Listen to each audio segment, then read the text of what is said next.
Welcome to prime nine. నేను Jemimah. తెలంగాణలో విద్య అనేది ఎంతో అవసరం. ప్రతి రాష్ట్రంలోనూ ప్రతి దేశంలోనూ చారిత్రాత్మకమైన విద్యను అందించడంలో మన తెలంగాణ ప్రభుత్వం ప్రతిష్టాత్మకమైన మార్పులు తీసుకొచ్చింది. అందులో భాగంగా Telangana council of higher education చైర్మన్గా ఉన్నటువంటి ప్రొఫెసర్ వి బాలకృష్ణారెడ్డి గారితో మనం ఇప్పుడున్నాం. యాక్చువల్గా ఆయన ఒక చైర్మన్గా ఉండి ఎన్నో విద్యా సంస్థలకు తగినటువంటి సలహాలు సూచనలు, ప్రతి ఒక్క విద్యార్థి చదువుకోవాలి, చదువు మీద శ్రద్ధ పెట్టడం ద్వారా ఈ భావి తరాలకు ఒక మంచి పౌరుడిగా ఈ సమాజంలో జీవించగలుగుతాం అనే మెసేజ్ని ఇవ్వడానికి ప్రైమ్ నైన్ ఛానల్తో ఇంటర్వ్యూ జరపడానికి ఈరోజు మనం ఇక్కడికి వచ్చేసాం అనమాట. సో అందులో భాగంగా మన ప్రొఫెసర్ అయినటువంటి వి బాలకృష్ణారెడ్డి గారు ఇప్పుడు మనతో పాటు ఉన్నారు. వారిని అడిగి మరిన్ని విషయాలు తెలుసుకునే ప్రయత్నం చేద్దాం. నమస్కారం. నమస్తే. So happy new year from prime nine news channel. So first of all మీకు చెప్పాల్సింది ఏంటంటే, ఈ విద్యా సంవత్సరంలో అంటే చాలా మంది ఎంతో ఎదురు చూస్తూ ఉంటారు. మీరు చాలా ఇంటర్వ్యూస్ ఇచ్చే ఉన్నారు. మీరు ఏదైనా గైడ్ లైన్స్ ఇస్తారేమో అని చెప్పి పిల్లలు, పేరెంట్స్ అంటే ఎంటైర్ మన తెలుగు రాష్ట్రాలకి సంబంధించి ఎంతో ఆసక్తిగా ఎదురు చూస్తున్నటువంటి పరిస్థితి. అందులో భాగంగా మీరు తీసుకొచ్చేటటువంటి ఇంప్లిమెంట్స్ కానీ, rules and regulations, terms and conditions ఇవన్నీ తెలుసుకునే ముందు ఫస్ట్ ఆఫ్ ఆల్ వ్యక్తిగతంగా మీ గురించి కొన్ని విషయాలు తెలుసుకోవాలని మేము అనుకుంటున్నాం. ఎందుకనంటే ఒక తెలంగాణ కౌన్సిల్ ఆఫ్ హైయర్ ఎడ్యుకేషన్కి ఒక చైర్మన్గా ఉండడం అంటే ఇట్స్ నాట్ ఎ జోక్. ఇంత పెద్ద అచీవ్మెంట్ రీచ్ అవ్వడానికి అసలు మీకు ఎలా సాధ్యపడింది, అలాగే మీరు ఎలా కృషి చేశారు? People wants to know. At the same time మీరు inspiration, at the same time icon. So please let us know something about very interesting. Okay అండి, థ్యాంక్ యూ జామ్యా. సో నేను యాక్చువల్గా I'm professor Balakrishna Reddy, chairman higher education council. దీనికంటే ముందు నేను నల్సార్ యూనివర్సిటీలో నేను ఒక 23 years ఇప్పుడు కూడా అక్కడే ఉన్నాను, బట్ ఇక్కడ లీన్ మెయిన్ వచ్చాను. అంతకుముందు నేను జేఎన్యూలో యాక్చువల్లీ నా డాక్టరేట్ ఏరోస్పేస్ లాలో నేను పిహెచ్డి చేశాను. నా నేపథ్యం అంత ఏంటంటే, నేను ఒక విలేజ్ బ్యాక్గ్రౌండ్ నుంచి వచ్చాను.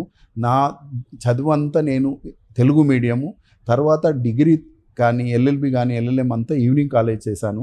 సో నాకు ఒకటే ఒక ప్రిన్సిపల్ ఏంటంటే, ఎర్న్ అండ్ లర్న్, అంటే చదువుకు చంపాయి చదువుకు అనేటువంటి ఒక ప్రిన్సిపల్ తోటి నేను మొత్తం ఎంటైర్ ఎడ్యుకేషన్ అంతా ఈవినింగ్ చేయడం జరిగింది. సో తర్వాత నేను జేఎన్యూకి పోయినాక, జవహర్లాల్ నెహ్రూ యూనివర్సిటీ మీకు తెలుసు కదా, ఒక ప్రెస్టీజియస్, ఇక్కడ ఎల్ఎల్ఎం చేసి అక్కడ ఎంఫిల్ పిహెచ్డి ఏరోస్పేస్ లా చేసుకుంటూ ఒక యూనిక్ థింగ్ ఏంటంటే, నేను అక్కడ పిహెచ్డితో పాటు ఒక 2 పుస్తకాలు రాయడము.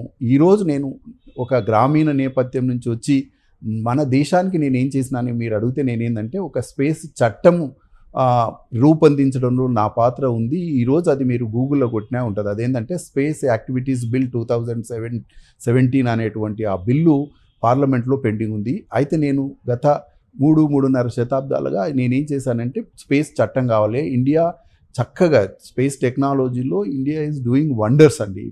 దో we are developing country, but we are none to any developed countries. మీకు తెలిసి ఈ మధ్యన చంద్రయాన్, మంగళయాన్, గగన్ ఇట్లాంటి ప్రోగ్రామ్స్తో కూడా చాలా ఇండియా చక్కగా చేస్తుంది. అయితే నా ఒక ఇండివిజువల్గా నేను ఎప్పుడు కూడా ఆలోచన ఏం చేశానంటే, టెక్నాలజీలో thanks to dedicated scientist of ISRO we are doing wonders, though limited resources ఉన్నా, బట్ లీగల్గా మనకేం లేదనేటువంటి ఆ గ్యాప్ను నేను దృష్టిలో పెట్టుకొని గత 30 years నుంచి నేనేంటంటే ఎక్కువ రీసెర్చ్ అంతా ఏరోస్పేస్ డిఫెన్స్ లా చేయడం జరిగింది.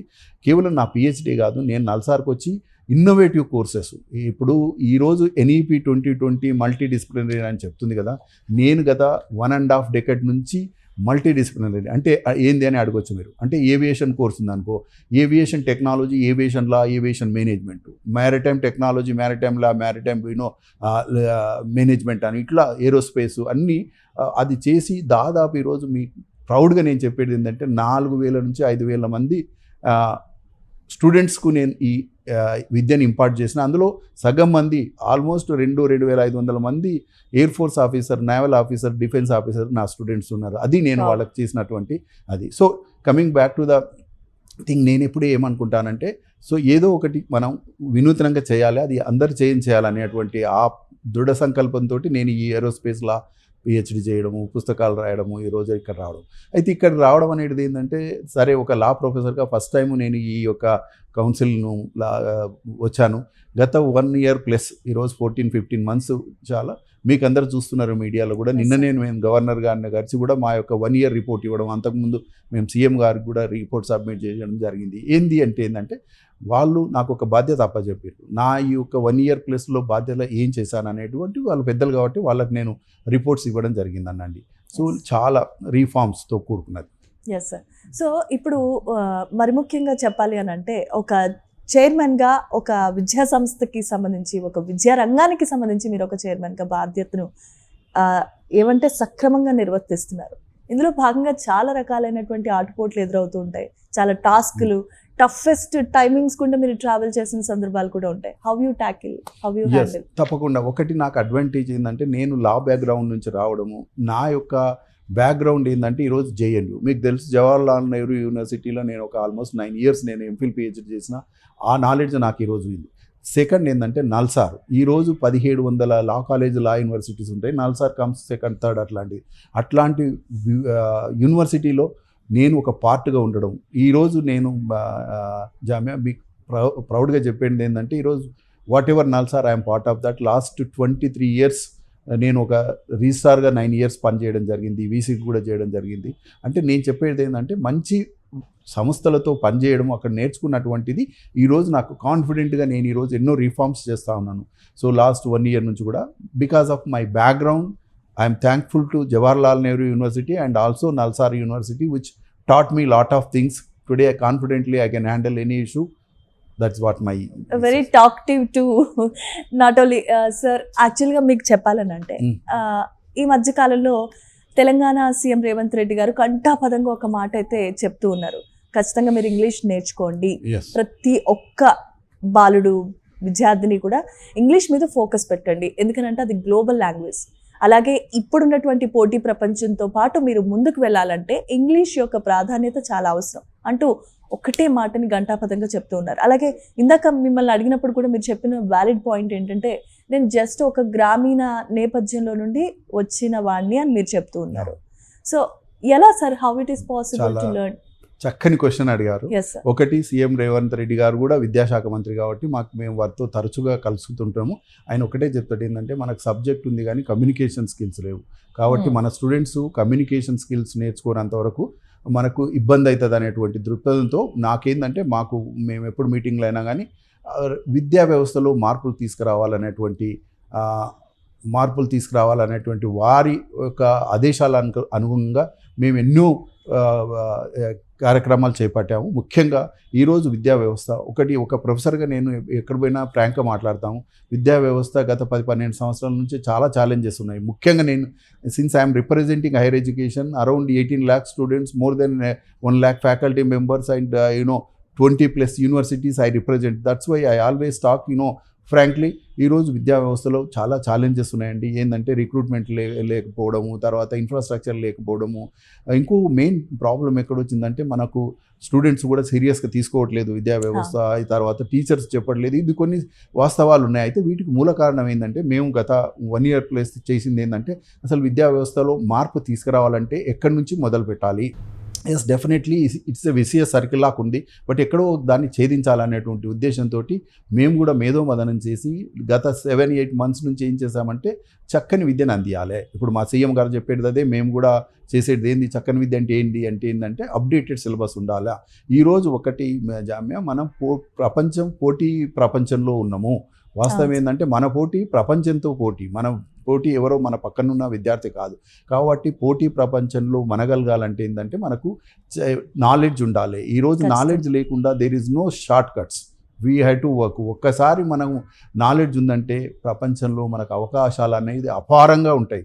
అయితే నేను చెప్తుంటాను విద్యార్థులకు, అవకాశాలకు కొదవలేదు. సముద్ర అంతర్భాగం నుంచి ఆకాశం వరకు అవకాశాలు అనేది అపారంగా ఉన్నాయి. ఒక్కొక్క స్టేట్మెంట్ నేనేంటంటే ఒక లా పర్సన్గా మీకు చెప్పగలుగుతా. సముద్ర భాగంగా ఉండాలంటే 20 లక్షల నౌకరు జాబులు ఉన్నాయని ప్రైమ్ మినిస్టర్ ఒక డాక్యుమెంట్ రిలీజ్ చేశాడు. అలాగా కొత్త ఎయిర్పోర్ట్స్, ఎయిర్లైన్స్ జాబులకు కుదవలేదండి. కాకపోతే సత్తా కావాలి, మనకు ఆ కెపాసిటీ ఉండాలి. దానికి అనుగుణంగా మేము ఏం చేసామంటే ఒక ప్రయత్నంగా సిలబస్లో మార్పులు చేయాలనేటువంటి ప్రయత్నంలో లాస్ట్ ఇయర్ అంతా మేము అండర్ గ్రాడ్యుయేట్ కోర్సుల మీద కంప్లీట్ రివిజన్ ఆఫ్ సిలబస్ కొంత చేశాము. అయితే ఎప్పుడు కూడా ఏ మార్పు చేయాలన్నా మాకు కూడా రెగ్యులేటరీ బాడీస్ ఉంటాయి. మీకు తెలుసు, యూజీసీ కావచ్చు, బార్ కౌన్సిల్ కావచ్చు, ఫార్మా కౌన్సిల్ కావచ్చు, ఇవన్నీ ఆ రెగ్యులేటరీ బాడీస్ యొక్క మాండేట్ను ఫాలో అయ్యుకుంటూ మనకి ఎక్కడైతే క్వశ్చన్ ఉందో, మనకి ఎక్కడైతే లివరేజ్ ఉందో, మనకి ఎక్కడైతే ఫ్రీడమ్ ఉందో అందులో మార్పు చేయాలనేటువంటి దాంతో చేశాము. చక్కగా మా వైస్ ఛాన్సలర్స్ అందరూ కూడా కోఆపరేట్ చేశారు. లాస్ట్ ఇయర్ అంతా ఫోకస్ అంతా అండర్ గ్రాడ్యుయేట్ అయింది. అయితే మీరు ఒక చక్కటి క్వశ్చన్ అడిగారు. మళ్ళీ comeback to the CM Revanth Reddy గారు ఏంటంటే లాంగ్వేజ్ను ఇంప్రూవ్ చేయాలనేది మాకు కూడా మ్యాండేటు. ఈరోజు మీ ద్వారా నేను చెప్పేది ఏంటంటే జామియా, ఈరోజు www.tgch.ac.in అనేటువంటి మా వెబ్సైట్కి పోతే అక్కడ ఇంగ్లీష్ లర్నింగ్ మెటీరియల్ అని ఉంటుంది. లర్నింగ్ మెటీరియల్ అంటే మీకు చెప్పదలుచుకున్న ఈ మెటీరియల్ ఫ్రీ ఆఫ్ కాస్ట్గా చాలా చక్కగా మేము ఏం చేసామంటే నిష్ణాతులతో చేసి తర్వాత దీన్నంతా ఓపెన్గా పెట్టేశాం. ఏంటంటే అక్కడ వెబ్సైట్కి పోతే ఆ మెటీరియల్ అంతా డౌన్లోడ్ చేసుకోవచ్చు. అయితే మీరు అడవచ్చు, మరి ఇంతకుముందు లేదా, ఇప్పుడు ఏంటంటే ఈసారి అంతా ఆడియోస్ పెట్టాము. అంటే ఫ్రీ ఆఫ్ కాస్ట్ ఆడియోస్, తర్వాత లర్నింగ్ మెటీరియల్ ఎనీ స్టూడెంట్స్. అయితే దాని ఒక ట్యాగ్ లైన్ నేనేం చెప్తానంటే, అవసరం ఉన్న వారి వద్దకు ఆంగ్ల విద్య. అవసరం ఎవరికైనా కావచ్చు, మీరు ఒక జర్నలిస్ట్గా మీకు అవసరం కావచ్చు, నేను ఒక ప్రొఫెసర్గా స్టూడెంట్కు వాళ్ళకు కావచ్చు. అయితే ఈ గ్రాడ్యుయేషన్ వాళ్ళకు ఒక అడ్వాంటేజ్ ఏంటంటే వాళ్ళకు మార్క్స్ వస్తాయి, పాస్ అవుతారు. తర్వాత మీరు ఇంగ్లీషే ఎందుకు అని అంటే, ఇంగ్లీష్ అనేది కామన్. ఇవాళ BA వాడు, BSc వాడు, BCom వాడు, BBA వాడు అందరూ ఇంగ్లీష్ చదువుతారు. కాబట్టి ఆ దృష్టిలో పెట్టుకొని కేవలం సిలబస్ చేంజ్ చేయడమే కాదు, మేము వాటికి కావాల్సినటువంటి లర్నింగ్ మెటీరియల్ చేసి అది వెబ్సైట్లో పెట్టి ప్రతి ఒక్కరికి ఈరోజు థౌజండ్స్ ఆఫ్ పీపుల్ డౌన్లోడ్ చేసుకొని స్కూళ్ళ నుంచి కాలేజీల నుంచి నేర్చుకుంటున్నారు. అది మాకు సీఎం గారి ఆదేశం అనుకోండి. మాకు ఒక తృప్తి ఏంటంటే, నేను కూడా గ్రామీణ నేపథ్యం అని చెప్పాను కదా, జవహర్లాల్ నెహ్రూ యూనివర్సిటీ న్యూఢిల్లీలో పోతే నాకు లాంగ్వేజ్ రాలేదు. అప్పుడు నేను చాలా ప్రాబ్లం ఫేస్ చేశాను. సో అట్లాంటి ప్రాబ్లం చాలా. ఈరోజు డిగ్రీలు ఎవరున్నారు, గ్రామీణ నేపథ్యం నుంచి ఉన్న వాళ్ళు ఉంటారు. మాకు సీఎం గారు ఎప్పుడు చెప్తుంటాడు, డిగ్రీలో మంచి సిలబస్ ఇవ్వాలి, పేద విద్యార్థులకు మనం సాయం చేయాలని.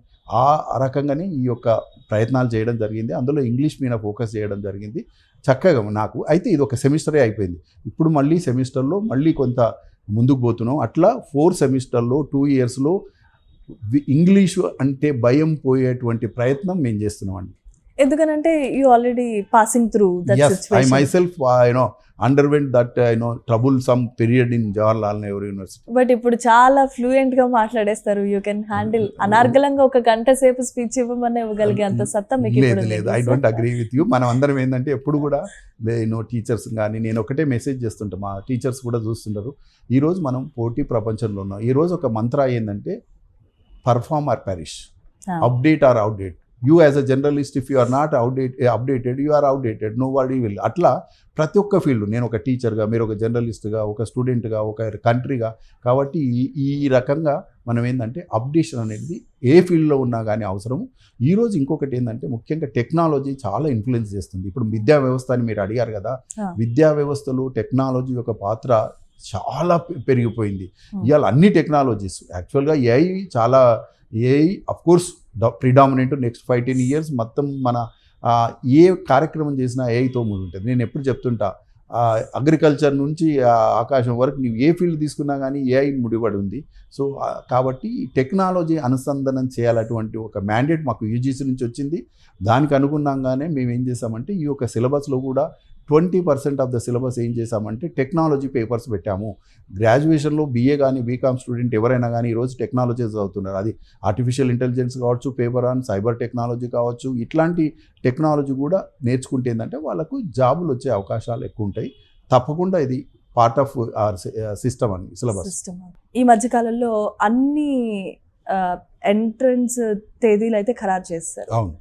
సో చాలా ఫాస్ట్గా మీరు అన్ని విషయాలు కూడా అప్డేట్ ఇచ్చేస్తున్నారు. ఇప్పటి వరకు చెప్తున్న దాని ప్రకారం మీరు ఫస్ట్ అప్డేట్ ఇస్తున్నారు, ప్రతి ఒక్కరికి అప్డేట్ అవ్వమని. సో ఇప్పుడు తేదీలు కూడా ఫైనలైజ్ చేశారు, అనౌన్స్ చేస్తారు. ఇందులో ఏమైనా చేంజెస్ ఉండబోతున్నాయా? తప్పకుండా. ఒకటి ఏంటంటే, నేను ఫస్ట్ టైం ఈ యొక్క చైర్మన్ వచ్చినాక ఒక రివ్యూ చేశాను. అయితే ఈ యొక్క మాకు ఎంట్రన్స్లు కండక్ట్ చేయడం అనేది చాలా ఒక గురుతరమైనటువంటి బాధ్యత. ఎందుకంటే ల్యాక్స్ ఆఫ్ పీపుల్ ఇన్వాల్వ్ ఉంటారు, ఎన్నో ఇన్స్టిట్యూషన్స్ ఉంటారు, ఎంతమంది టీచర్స్ను ఇన్వాల్వ్ అయి ఉంటారు. లాస్ట్ ఇయర్ 5,22,000 మంది ఈ యొక్క అన్ని ఎగ్జామ్స్ 7 రకాల ఈ సెట్స్ తీసుకోవడం జరిగింది. సో కాబట్టి అది చాలా జాగ్రత్తగా చేయాల్సి, చాలా ట్రాన్స్పరెంట్గా ఉండాలి, చాలా సెన్సిటివ్. కాబట్టి నేను కొంత స్టడీ చేసి ఈ లాస్ట్ టైం ఏం చేసామంటే ఇప్పుడు సెట్స్ కండక్ట్ చేయడం అనేది మా పని అది, మా యాక్ట్ ప్రకారంగా మేము చేస్తుంది. కానీ లాస్ట్ ఇయర్ కొన్ని ఇన్నోవేషన్స్ చేశాం సెట్లో. ఏంటంటే జియో ట్యాగింగ్ అని, హాల్ టికెట్కి జియో ట్యాగింగ్ పెట్టి, ఇప్పుడు మీరు స్టూడెంట్ ఇక్కడ కూర్చున్నాడు, మీ సెంటర్ ఎక్కడో తారాకల పడ్డది, సో ఇక్కడ నుంచి చూసుకొని 1 hour పడుతుంది అని చెప్పి ఆ రకంగా హాల్ టికెట్కి జియో ట్యాగింగ్ పెట్టడము. ఇంకొకటి ఏంటంటే మాక్ కౌన్సిలింగ్ అనేది ఫస్ట్ టైం పెట్టామండి. లక్షల మంది, వేల మంది స్టూడెంట్స్ దాంతో ఫస్ట్ టైం 1,00,000 మంది పార్టిసిపేట్ చేస్తే ఇంజనీరింగ్లో 44,000 మందికి మళ్ళీ రీలుక్ తీసుకునేటువంటి అవకాశం వచ్చింది. అట్లా మేము ఎన్నో ఇన్నోవేషన్స్, ఇన్వెన్షన్స్ను తీసుకురావడం జరిగింది. నేను ఒకటే చెప్పాను, లాస్ట్ 5-6 years నుంచి ఏ రకమైన ప్రాబ్లమ్ స్టూడెంట్ ఫేస్ చేస్తూ ఉన్నాడు, వాటిని రిమూవ్ చేయాలనేటువంటి దాని ప్రకారంగా కొన్ని మార్పులు లాస్ట్ టైం చేశాము. చక్కగా ఈరోజు భగవంతుని దయవలన అనుకుంటే మా యొక్క టీము ఎక్కడ ఎలాంటి ప్రాబ్లం లేకుండా ఇన్ని ఎగ్జామ్స్ కండక్ట్ చేసి ఆన్ టైం కాదు, బిఫోర్ టైము మేము రిజల్ట్స్ ఇచ్చాము. అదే ప్రయత్నం ఈసారి కూడా ఆల్రెడీ నోటిఫికేషన్స్ అన్ని ప్రాసెస్ స్టార్ట్ అయింది.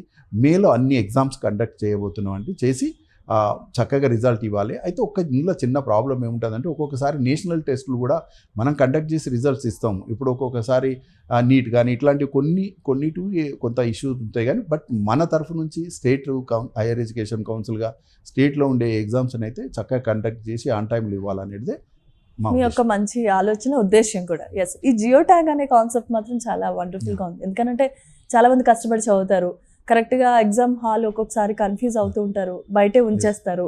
చాలా మంచి వ్యాలిడ్ ఇన్ఫర్మేషన్ ఇచ్చారు. ఎందుకంటే అప్పుడు స్టూడెంట్స్ టెన్షన్లో ఉంటారు, వాళ్ళకు మనం వీలైనంత వరకు అప్పుడు టెన్షన్ ఫ్రీ ఎగ్జామ్ ఇవ్వాలంటే ఏంటంటే 1 hour అంటారు, 2 hours ముందు పోగలుగుతారు.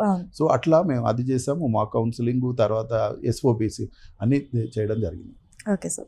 అయితే ఇప్పుడు అంతకుముందు పరిస్థితి చూస్తే ఎంసెట్ కౌన్సిలింగ్ విషయంలో చాలా గందరగోళాలు మనం వింటూనే ఉన్నాం. ప్రతి ఒక్క రోజు ఏదో ఒక న్యూస్ వచ్చేది. ఆ సెన్సిటివ్ మ్యాటర్ మీరు ఇందాక చెప్పినట్టు సెన్సిటివ్ మ్యాటర్స్ని బట్టి పిల్లలు కూడా అప్సెట్ అయ్యి డిప్రెషన్లోకి వెళ్ళిన సందర్భాలు కూడా చాలానే ఉన్నాయి. సో ఇప్పుడు మీరు తీసుకొచ్చినటువంటి ఈ మాడ్యులేషన్స్లో ఈ ఎంసెట్ కౌన్సిలింగ్ సంబంధించి ఎటువంటి మార్పులు తీసుకొచ్చారు? తప్పకుండా అండి. ఇప్పుడు మాకు నిష్ణాతులైన టీం ఉన్నది. మాకు ఇప్పుడు ఇందులో ఒకటి ఏంటంటే 2 ఇంపార్టెంట్. ఒకటి టెక్నాలజీ. ఈరోజు TCS వాళ్ళకి ఇచ్చాము, అన్నీ వాళ్ళు కండక్ట్ చేస్తారు. తర్వాత పేపర్స్ తయారు చేయడం, ఇట్లాంటి కొన్ని ఎట్లున్నాయంటే హ్యూమన్ రిలేషన్స్, టెక్నాలజీ 2 అనుసంధానం ఉంటుంది. తప్పకుండా ఈసారి కూడా ప్రాసెస్ స్టార్ట్ అయింది కాబట్టి ఇంకేమన్నా లాస్ట్ టైం ఏమన్నా ఇబ్బందులు అయినాయా మాకు తెలిసినంత లేవు. బట్ మళ్ళీ ఒకసారి చూసుకొని రివ్యూ చేసుకొని, ఒకటేనండి ప్రాబ్లమ్స్ ఉంటాయి కానీ ఆ ప్రాబ్లమ్స్ రిపీట్ కాకుండా చూసుకోవడం అనేది మన ఉద్దేశం. ఆ రకంగా ముందుకు పోతున్నాము. బట్ డెఫినెట్లీ నేను ఈసారి అష్యూరెన్స్ పేరెంట్స్కు పిల్లలకి ఇవ్వడం ఏంటంటే తప్పకుండా nothing to worry, student friendly, parents friendly exams conduct చేస్తాం. అంటే అన్నీ మీద చేయడం కాదు, వాళ్ళకి వీలైనంత వరకు అజల్ ఫ్రీ ఎగ్జామ్స్ కండక్ట్ చేయాలన్నటువంటి ఉద్దేశంతో నేను కూడా వీళ్ళకు ఈ యొక్క సర్వీస్ ప్రొవైడర్స్ తోటి, తర్వాత టీచర్స్ తోటి, కోఆర్డినేటర్స్ తోటి డిస్కషన్స్ కూడా స్టార్ట్ చేసామండి. Yes sir.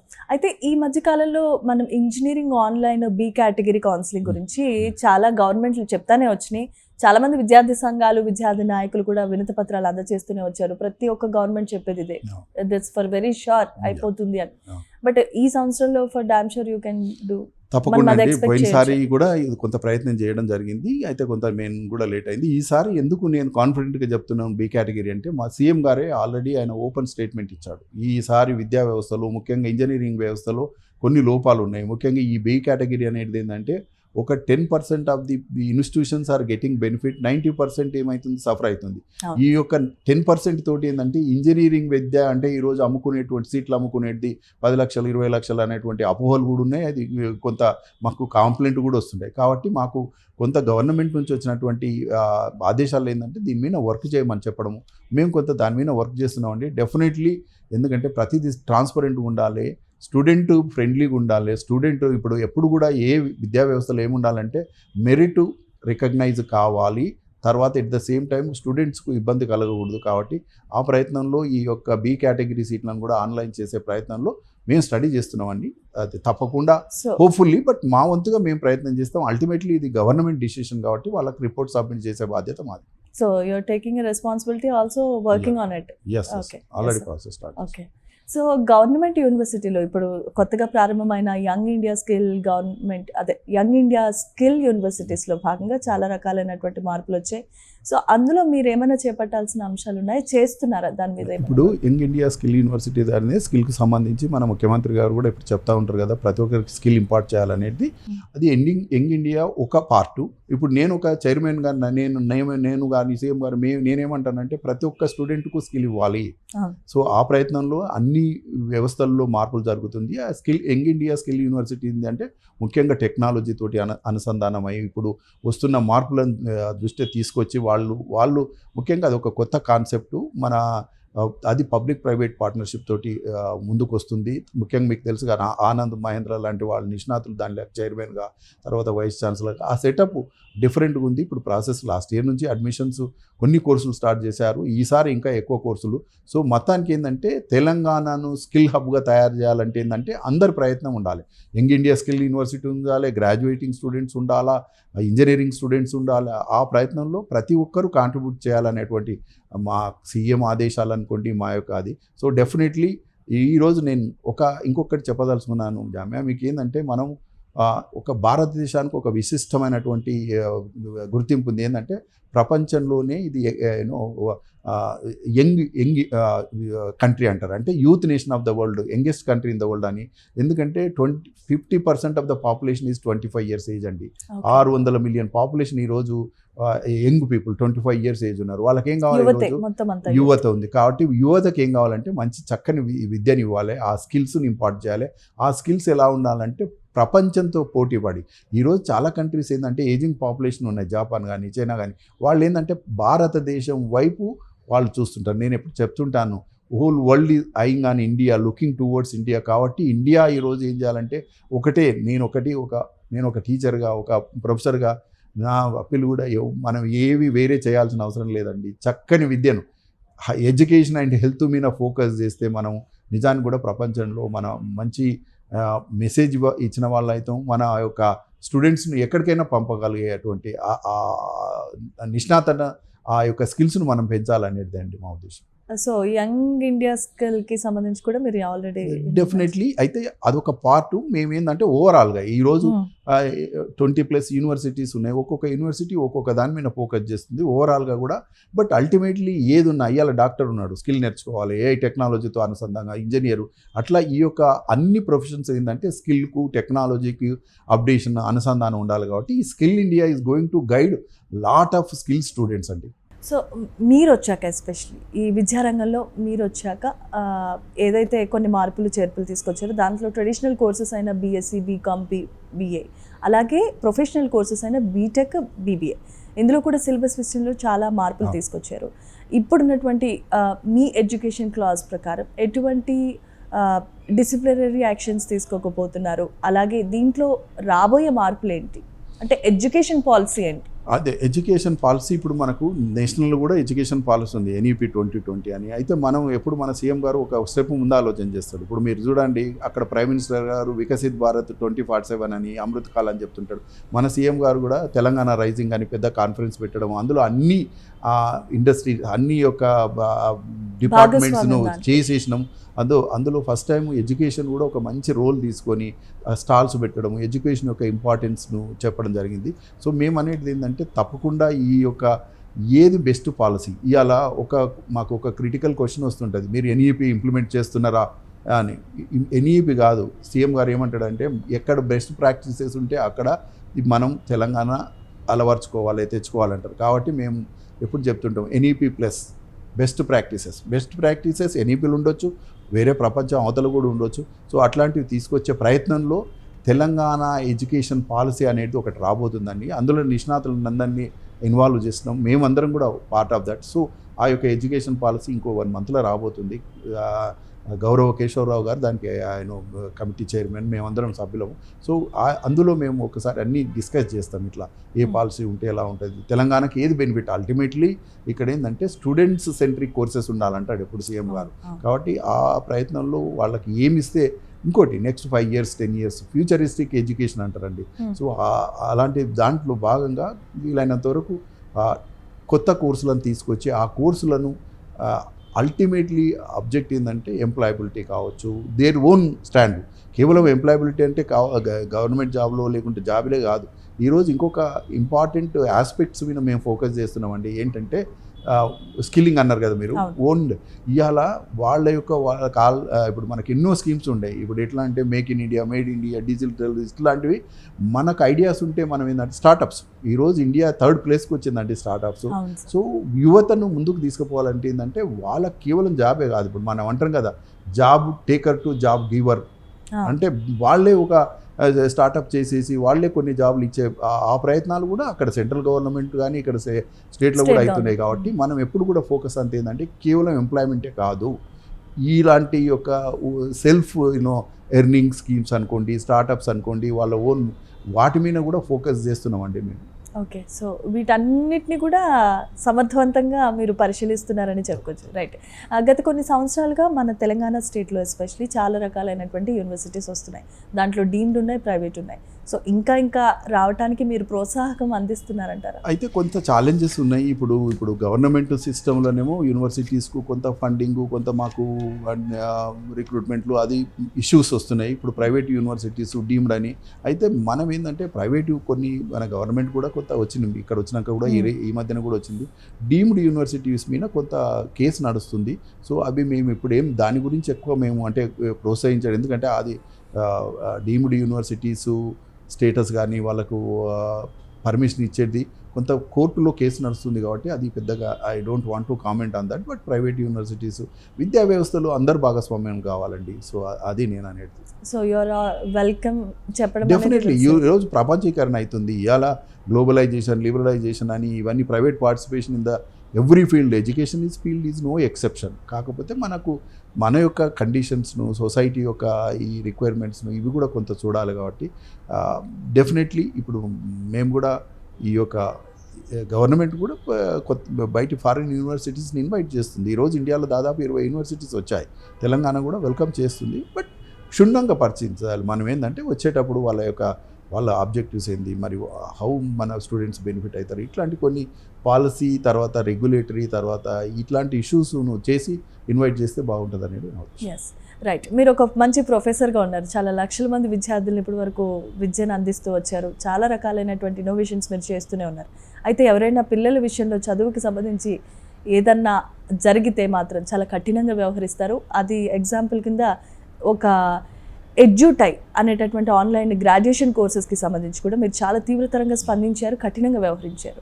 ఇలాంటి వాటికి మీరు తీసుకోబోయే ఇంకా డిసిప్లినరీ యాక్షన్స్ ఏమైనా ఉన్నాయండి? ఈరోజు కొంత విద్యా వ్యవస్థలో కొన్ని ఇప్పుడు ఈ యొక్క ప్రైవేటు తర్వాత ఎడ్టెక్ కొన్ని కంపెనీస్ వస్తున్నాయి. అదే కాకుండా కోచింగ్ సెంటర్స్ అని. అయితే నేను వచ్చినాక మాకు సీఎం గారు కూడా కొంత వీటి మీద, ఎందుకంటే అల్టిమేట్లీ ప్రైవేట్ అయినా ఎవరైనా బ్లేమ్ వచ్చేది గవర్నమెంట్. ఈరోజు ప్రైవేట్ యూనివర్సిటీ ఉందండి, ప్రైవేట్ యూనివర్సిటీలు ఏమైనా కానీ మళ్ళీ గవర్నమెంటే. ఈరోజు కావాల్సిన ల్యాండ్ కానీ, వాటర్ కానీ, ఎలక్ట్రిసిటీ కానీ, లా అండ్ ఆర్డర్ కానీ అన్నీ గవర్నమెంట్ నుంచే పోతాయి. కాబట్టి కొంత గవర్నమెంట్ సూపర్వైజన్ కూడా ఉండాలి అట్లీస్ట్. ఏమని ముఖ్యంగా ఈ యొక్క కోచింగ్ సెంటర్లు వీటి మీద నియంత్రణ లేదు, వాళ్ళు ఏం చేస్తున్నారో. కాబట్టి అయితే నేను కొంత గవర్నమెంట్కి ఒక రిపోర్ట్ ఇవ్వడం జరిగింది. Telangana higher education reforms bill అని రూపొందించి కొంత సజెస్ట్ చేయడం జరిగింది. మేము డిస్కస్ చేస్తున్నాం. బట్ ఒక్కటే అండి, ఏదో ఒకటి సూపర్వైజర్ లేకుండా మన యొక్క విద్యా వ్యవస్థ ఇప్పుడు డిగ్రీలు ఏదో వాళ్ళకు ఒకసారి పర్మిషన్ వచ్చింది ఇంకా దే కెన్ డిస్ట్రిబ్యూట్ డిగ్రీస్ అనేది కాదు. నాలెడ్జ్ డిస్ట్రిబ్యూషన్, డిగ్రీతో పాటు నాలెడ్జ్ పంచాలి. తప్పకుండా ప్రతి వారికి డ్యూటీస్ ఉంటాయండి. మన బాధ్యతలు ఇప్పుడు ఎట్లుందంటే ప్రైవేట్ ఇన్స్టిట్యూషన్ అయినా వాళ్ళు కొన్ని పరిమితులకు లోబడి చేయాలి. అల్టిమేట్లీ వాళ్ళు స్టూడెంట్ బెనిఫిట్కి చేయాలి. కానీ కొన్ని యూనివర్సిటీలు మాకు వస్తున్న ఇష్యూస్ ఏంటంటే వాళ్ళు విద్యను వ్యాపారంగా చేసి అవి ఉన్నాయి. తప్పకుండా మాకు గవర్నమెంట్ పరంగా మేము కూడా కొన్ని అట్లాంటివి వస్తే మాత్రం ఎక్కడ క్షమించేది ఉండదు. ఎందుకంటే గవర్నమెంట్ ఈజ్ అల్టిమేట్ అథారిటీ అండి, ఏదైనా కానీ. డెఫినెట్లీ నేను కాదంటలేను, ప్రైవేట్ వాళ్ళు కాంట్రిబ్యూట్ చేస్తున్నట్టు చేయాలి కూడా. అట్లని ఏది కూడా వాళ్ళ చేతులు తీసుకోకుండా కొంత సూపర్వైజరీ ఫంక్షన్స్ గురించి మేము స్టడీ చేయమన్నారు సీఎం గారు. మేము వాటి మీద మేము వర్క్ చేస్తున్నాం. సో ఖచ్చితంగా ఇలా పుట్టగొడుగులా వెలుస్తున్నటువంటి విద్యా సంస్థలకు కూడా నియంత్రణ తప్పకుండా ఉండాలి. తాట తీసే రోజుల దగ్గరలో నియంత్రణ ఉండాలి. నేను కూడా ఒక లా పర్సన్గా మేము అవన్నీ స్టడీ చేస్తున్నాం. Be attention. Yes, right. అయితే చైర్మన్ గారు, ఇప్పటి వరకు మీరు చూసారు కొన్ని విద్యా సంస్థలకి సంబంధించి యాక్షన్ తీసుకుంటామని చెప్పి అంటున్నారు. మరి అలాంటి యూనివర్సిటీస్లో గ్రాడ్యుయేషన్ కంప్లీట్ చేసిన పిల్లలు ఉంటారు, వాళ్ళకి కొన్ని సెక్టార్స్లో ఎంప్లాయ్మెంట్ అనేది రాదు. మరి అలాంటి వారికి మీరు ఏం చేస్తారు? నేను ఒకటే ఏంటంటే చెప్పేది, ఎప్పుడైనా మీరు చూజ్ చేసుకునేటప్పుడు స్టూడెంట్స్ కానీ పేరెంట్స్ కానీ నా అడ్వైజ్ ఏంటంటే, మీరు ఈరోజు ఎవ్రీథింగ్ ఈజ్ ఇన్ గూగుల్. ఆ క్రెడిబిలిటీ యొక్క సంస్థను, వారి యొక్క ఫ్యాకల్టీ ఎలా ఉన్నారు, లేకుంటే వాళ్ళకి అన్ని రికగ్నిషన్స్ ఉన్నాయా, ఇలాంటివి కొన్ని చేసుకొని అడ్మిషన్ తీసుకోవాలి తప్ప, కొన్ని ఏంటంటే మోసపూరితమైనటువంటి అడ్మిషన్స్ అవుతున్నాయండి. అది మళ్ళీ నేను చెప్తున్నాను కదా, వాటి మీద కూడా మేము లిస్ట్ అవుట్ చేస్తున్నాం. నెక్స్ట్ విద్యా సంవత్సరం వరకు, ఇప్పుడు అడ్మిషన్స్ వచ్చే వరకు మే జూన్ వరకు ఏవేమి బోకస్ ఉన్నాయి, ఏం కావాలని కొంత మా ప్రయత్నంగా మేము కూడా ఐడెంటిఫై చేసి తర్వాత చక్కని రిపోర్ట్ గవర్నమెంట్కి ఇచ్చే ప్రయత్నంలో ఉన్నామండి. Okay, right. అయితే కొన్నిసార్లు ఆన్లైన్ కౌన్సిలింగ్ అనేవి లేట్ అవుతూ ఉంటాయి. అప్పుడు ఏం చేస్తారంటే మన స్టూడెంట్స్ తొందరగా పక్క స్టేట్స్కి వెళ్ళిపోవడం జరుగుతుంటుంది. అలాంటి వాటిని నియంత్రించేటట్టు మీరు ఏమైనా చేస్తారా? తప్పకుండా ఆన్లైన్ ఈసారి మనది అయితే ఎర్లీగానే ఎగ్జామ్స్ పెడుతున్నాము. వీలైనంత వరకు ఐ డోంట్ థింక్ ఇప్పుడు లాస్ట్ ఫ్యూ ఇయర్స్ చూడండి.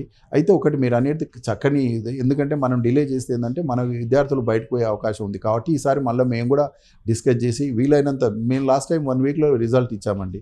సో వాళ్ళకు ఐడియా వస్తుంది కదా, వాళ్ళకి ఎక్కడ సీట్ వస్తుంది అనేది. అందుకొరకు అట్లాంటి తప్పకుండా ప్రివెంట్ చేసే ప్రాసెస్లో లాస్ట్ ఇయర్ అడ్వాన్స్కి ఇచ్చాము. ఈసారి కూడా ఎర్లీ రిజల్ట్స్ ఇవ్వడము, వాళ్ళకి కావాల్సినటువంటి డౌట్స్ క్లారిఫై చేయడము, ఇవన్నీ కొంత మా కౌన్సిల్ అంటే మా కౌన్సిల్ తరఫు నుంచి కూడా ప్రయత్నం చేస్తుంది. అంటే ఏం లేదు, అంటే ఇందులో భాగంగా 2026లో మీరు చేపట్టబోయే బాధ్యతల్లో భాగంగా ఇది కూడా ఒకటి డెఫినెట్లీ ఉంటుందండి. నేను చెప్పాను కదా, overall education should come under అదే నేను గవర్నమెంట్ కూడా కొంత మాకు కూడా ఇలాంటి పవర్స్ లేవు కొంత ఈరోజు, అట్లాంటివి కూడా ఉంటే ఇంకా బాగా చేస్తామని కూడా వాళ్ళకు విన్నవించడం జరిగింది. So right. అయితే ఇప్పటి వరకు ప్రతి 2 సంవత్సరాలకు ఒకసారి ప్రొఫెషనల్ కోర్సెస్, బీటెక్ కానీ బీబీఏ, అలాగే లా, ఫార్మసీ లాంటి వాటిలో ఫీజు స్ట్రక్చర్కి సంబంధించి మార్పులు చేర్పులు ఉంటాయి. 2025లో ఎటువంటి ఫీకి చేంజెస్ లేవు. మరి 2026లో ఏమన్నా మారుస్తారా, లేదంటే అదే కాన్స్టెంట్గా ఉండబోతుంది? అయితే ఇది ఒకటి ఏంటంటే సున్నితమైన విషయం, ఇది కేసు నడుస్తుంది యాక్చువల్గా. సో డెఫినెట్లీ 25 ప్రకారంగా ఎవ్రీ 3 ఇయర్స్కు మనం ఏం చేస్తుంటే ఫీజు పెంచుతూ ఉంటాము. అది అడ్మిషన్ అండ్ రెగ్యులేటరీ అథారిటీ అని అక్కడ వారు జస్టిస్ గోపాల్ రెడ్డి వారు చూసుకుంటారు ఆ ఫీజుల గురించి. అయితే ఇప్పుడు కొంత కేసు నడవడంతో కొంత ఇన్ఫర్మేషన్ ఇచ్చాము, అది పెండింగ్ ఉంది. మరి ఏది వస్తుంది ఇప్పుడైతే, ఎందుకంటే సిన్స్ కోర్టు డిసిషన్ బట్టి ఉంటుందండి. మనం ఈసారి నెక్స్ట్ ఇయర్ కొత్తయా పాతయా అనేది సిన్స్ ఇట్ ఈస్ ఇంత పెండింగ్, కాబట్టి ఆ విషయంలో నాకు అంత స్పష్టత లేదు అంత దాని గురించి కూడా మాట్లాడడం. బట్ మా వంతుగా మేము కొంత రిపోర్ట్ సబ్మిట్ చేయడం జరిగిందండి. Right sir. సో చాలా వ్యాలిడ్ ఇన్ఫర్మేషన్ ఇచ్చారు. ఒక తెలంగాణ హైయర్ ఎడ్యుకేషన్ కౌన్సిల్ చైర్మన్గా ఉన్నటువంటి మీరు మీ వాల్యుబుల్ సమయాన్ని మా గురించి కేటాయించి మేము అడిగే ప్రతి ప్రశ్నకి, అలాగే విద్యార్థులు అలాగే తల్లిదండ్రులు కూడా ఎంతో ఇంపార్టెంట్ అయిన ప్రతి ఒక్క ఇన్ఫర్మేషన్ని మాకు ఎంతో పేషెన్సీతో సమాధానం చెప్పినందుకు చాలా హృదయపూర్వక ధన్యవాదాలు సార్. Prime9 ఛానల్ నుండి once again happy new year. మీరు చేసే ప్రతి ఒక్క పని కూడా సక్సెస్ఫుల్గా కావాలి, ఇంకా మంచి ఇన్నోవేషన్ ప్రోగ్రామ్స్ కూడా చేపట్టాలని మనస్ఫూర్తిగా కోరుకుంటున్నాం. Thank you so much. Thank you jam.